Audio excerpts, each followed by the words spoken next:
করতে বাধা নেই আওয়ামী লীগের। যমুনা ঘেরাও করল লক্ষ লক্ষ আওয়ামী লীগের গেরিলা কর্মীরা। আওয়ামী লীগের বিক্ষোভ মিছিলে নতুন করে উত্তাল হয়েছে রাজধানী ঢাকা সহ। মধ্যেই দেশে ফিরবেন শেখ হাসিনা। দিল্লি থেকে ভিন্ন এক পরিকল্পনা নিয়ে মাঠে নামতে যাচ্ছে সাইমা ওয়াজেদ পুতুল। রাজধানীর বিভিন্ন এলাকায় মিছিল করেছে আওয়ামী লীগ এবং তাদের সহযোগী সংগঠন।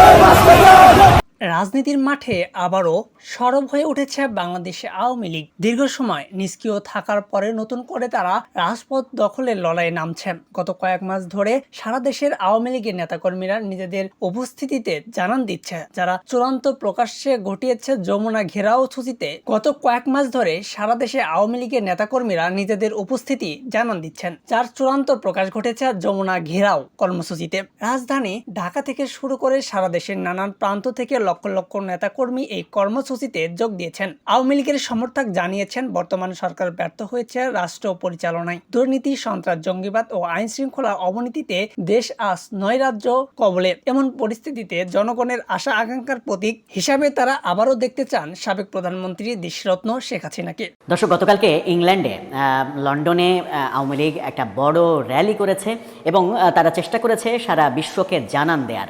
সেই র্যালিটাকে তারা তুলনাও করছে 1971 সালে এরকম একটা র্যালি সেই একই জায়গায় হয়েছিল। স্থানটার নাম বলা হচ্ছে ট্রাফালগার স্কোয়ার, লন্ডনের ট্রাফালগার স্কোয়ার।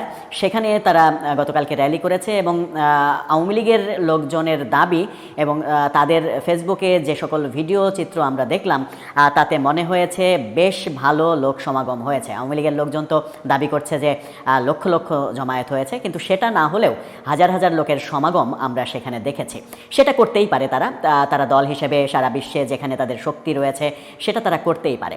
কিন্তু আমার মনে হয় যে বিদেশে যারা আওয়ামী লীগের অবস্থান করছেন তাদের বেশ কিছু ফেসবুকে লেখালেখি এবং বিভিন্ন ধরনের কর্মসূচি ঘোষণা করা, সেটা বাংলাদেশে যারা আওয়ামী লীগের সমর্থক নেতা কর্মী যারা মোটামুটি মোটা দাগে বলা যায় যে একটু শান্তিপূর্ণভাবে বাস করার আশায় আছেন, তারাও সম্ভবত বিপদে পড়ে যাবে এরকম পরিস্থিতি মনে হচ্ছে তাদের কর্মকাণ্ডে। এবং সেই কর্মকাণ্ডগুলো তারা যদি এভাবে চালিয়ে যায় তাহলে সরকার বাংলাদেশে মানে শুধুমাত্র আওয়ামী নেতাদের ওপরে যে ধরপাকড় সেই অভিযান সেখানেই সীমাবদ্ধ থাকবে না। এর পরের স্টেপে যেটা হবে সেটা হচ্ছে যে আওয়ামী লীগের সঙ্গে দূরতম কানেকশন রয়েছে, সমর্থন রয়েছে, এই ধরনের লোকজনকেও সরকার খুঁজবে যেন কোনো ধরনের কোনো অবস্থা বাংলাদেশে ক্রিয়েট হতে না পারে কিংবা তারা ক্রিয়েট করতে না পারে। তার মানে কি দাঁড়াচ্ছে যে বিদেশে বসে থাকা নিরাপদে বিদেশে আওয়ামী অ্যাক্টিভিস্টরা তাদের ফেসবুক এবং ইউটিউবে যে ধরনের অ্যাক্টিভিজম করছে সেটা বাংলাদেশে আওয়ামী লীগার সাধারণ আওয়ামী লীগারদের জন্য বিপদ ডেকে আনতে পারে। গতকালকে লন্ডনে কি হলো এবং সেই হওয়ার পরিপ্রেক্ষিতে বিভিন্ন ধরনের পোস্ট, বিভিন্ন ধরনের লেখালেখি আমরা দেখছি। শেখ হাসিনা নতুন করে একটা অডিও বার্তা দিয়েছেন, সেই ঘোষণা তারা দিচ্ছে। শেখ হাসিনা নাকি সবাইকে প্রস্তুত থাকতে বলেছেন, সেই লেখালেখি এবং আলোচনাগুলো চলছে। সদের সাধারণ সম্পাদক তিনি মন্তব্য করেছেন, নিউজ 24-এর ফটোকার্ডটা আপনারা দেখে নিতে পারেন। তিনি মন্তব্য করেছেন যে বিভাজনে আওয়ামী লীগ ফিরবে দ্বিগুণ শক্তি নিয়ে, তখন কারো শেষ রক্ষা হবে না।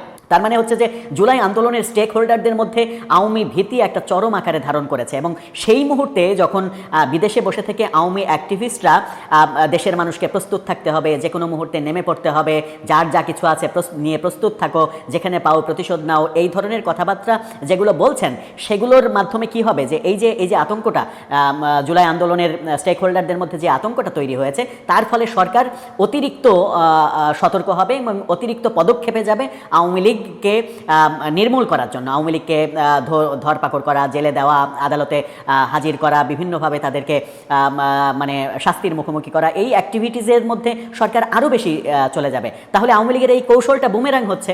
তো আওয়ামী লীগ এত পুরনো একটা রাজনৈতিক দল, যে রাজনৈতিক দলের বয়স বাংলাদেশের মানুষের গড় আয়ুর চাইতে অনেক বেশি হয়ে গেছে, সেই পুরনো রাজনৈতিক দল যদি এই ধরনের রাজনৈতিক কৌশলে এগোয়, এত বড় একটা ম্যাসাকারের পর, এত বড় একটা ভুলের পর, যে ভুল থেকে সবাই চাচ্ছেন, যারা আওয়ামী লীগের সত্যিকারের ওয়েল উইশার তারা চাচ্ছেন যে আওয়ামী লীগ ভুল থেকে শিক্ষা নিক, ভুলগুলো স্বীকার করুক, ভুল যদি হয়ে থাকে তারা মনে করে তার জন্য তারা সরি বলুক, সরি বলে একটা পরিশুদ্ধ রাজনীতির দিকে যাক, কারণ এদেশের এখনো অনেক মানুষ স্বস্তিতে ছিলেন আর উন্নয়নের ধারা ছিল ছিল দৃশ্যমান। তাই তিনি ফিরে এলে ন্যায় বিচার প্রতিষ্ঠিত হবে এবং দেশের আবার উন্নয়নের পথে অগ্রসর হবে। যমুনা ঘেরাও কর্মসূচিকে ঘিরে রাজধানী সহ সারা দেশে উত্তেজনা ছড়িয়ে পড়েছে। সমর্থকরা রাতের অন্ধকারে ঢাকার রাজপথ নেমে আসেন এবং জয় বাংলা জয় বঙ্গবন্ধু স্লোগানে মুখরিত হয়ে তোলেন পুরো এলাকা। তাদের উদ্দেশ্য স্পষ্ট, ডক্টর ইউনূসের নেতৃত্বাধীন বর্তমান সরকারকে হটিয়ে শেখ হাসিনাকে আবারও ক্ষমতায় আনা। আওয়ামী লীগের নেতারা অভিযোগ করেন বর্তমান সরকার অবৈধভাবে ক্ষমতায় দখল করেছে, যার উদ্দেশ্য কেবল লুটপাট ও